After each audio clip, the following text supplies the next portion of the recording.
Hey all, today we are going to talk about the nervous system, specifically the parasympathetic nervous system and the sympathetic nervous system. This basically what happens is the sympathetic nervous system speeds things up and the parasympathetic nervous system slows things down. We need both of them to function appropriately within their realm of duty, such that we don't become overwhelmed or underwhelmed, such as that we don't live in a place of high state and anxiety or in procrastination and not getting anything done. So the job of the sympathetic nervous system, it is known as fight, flight, and freeze, is that when something is happening, it could be as little as, I have an appointment, I need to get ready and get going, so that you get that energy to move, to, whoa, there's something going on and I need to run, I need to get out of the way. Maybe you went to cross the curb too quickly and you see that there's a car coming and you've got to dash to get back. When we are in the sympathetic nervous system, what happens is that the blood flow gets directed to the muscles so that you can respond in a physical way to either run away from the bear or run away from danger or get back off the sidewalk, back off the road and onto the curb, onto the sidewalk, for example. The parasympathetic is where we rest, digest, heal, and repair. The challenge we have in this day and age is that many of our systems have gotten stuck in that sympathetic nervous system, or the response that we have in the sympathetic nervous system doesn't match the level of demand in the body. In other words, we might be walking around in a state of fear or stress or anxiety. Maybe we're in a bad mood. We're ticked off about things. It means that we're living in that sympathetic nervous system where the brain is thinking, there's bears chasing me, there's bears chasing me, and that the conscious mind hasn't got the message that there actually aren't any bears and that we can start to slow down and rest, digest, and repair.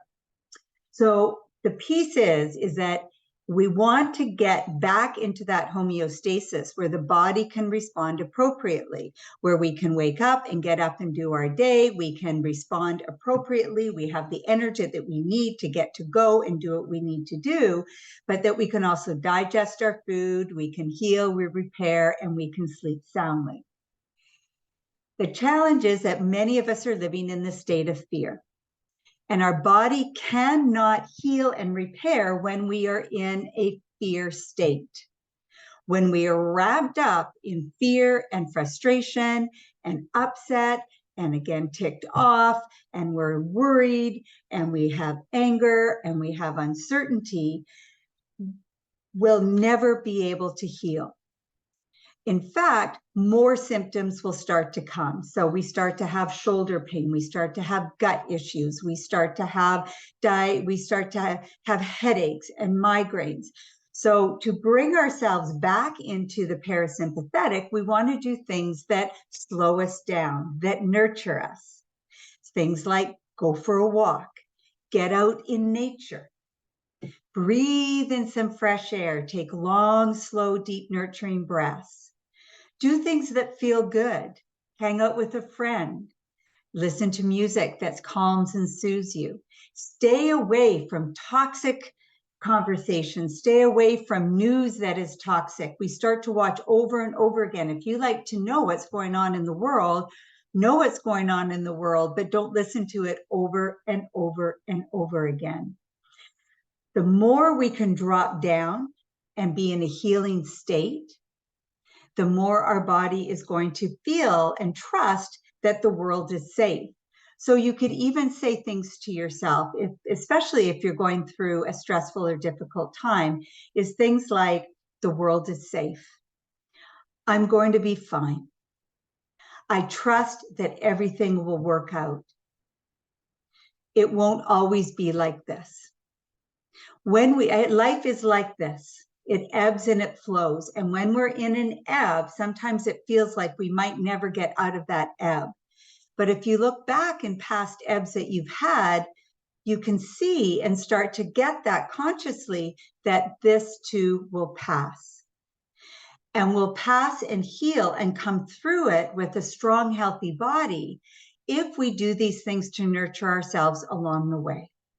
So the parasympathetic is where all the goodies happen, where we can sleep and heal and digest and rest and repair, because without that, we're just going to be ramped up. It's like when your car is idling too high, you know that eventually it's going to stress the engine. And this, my friends, is your beautiful engine that is here to carry you through life. So the parasympathetic and the sympathetic nervous system, remember to breathe, take walks in nature, do things that nurture your soul, help you feel good, and embrace that. I do find with clients that I speak to, it's like they don't allow themselves downtime. They don't allow themselves to rest. They think they always need to be doing. It's like there's this fear state. If I'm not doing, things will fall apart or I will collapse. If you've been operating at that level for a long time, yes, when you stop being so busy doing, remember we are a human being. We are a spiritual soul being human. There may be a collapse. There may be your body goes, finally. This is what happens when people finally take a vacation. In the first week of their vacation, they get sick because the body finally starts to come down. But we don't have to get sick to come down. We just need to find on a daily basis that balance where we can breathe deeply, where we can be still, where we can listen to music that soothes us, nurture yourself by just snuggling into your blankets at night and saying, I love my bed, I love my bed, I love my bed. And when you get up in the morning, even before opening your eyes, say, this is going to be a great day. Today is going to be a great day. I may have some things that I need to manage, but it's going to be a great day. The world is safe. I'm going to be fine. And I trust that everything will work out. So please take care of yourself, nurture yourself. You are the one that must do it. You can surround yourself with a support team, a healthcare team, and friends that will help you and guide you to finding that space, but ultimately you need to show up ready to go. So thank you, much blessings. Please go drink some water, eat some healthy, fresh, live fruits and vegetables that nourish you. Tell someone you love them, and be kind to yourself.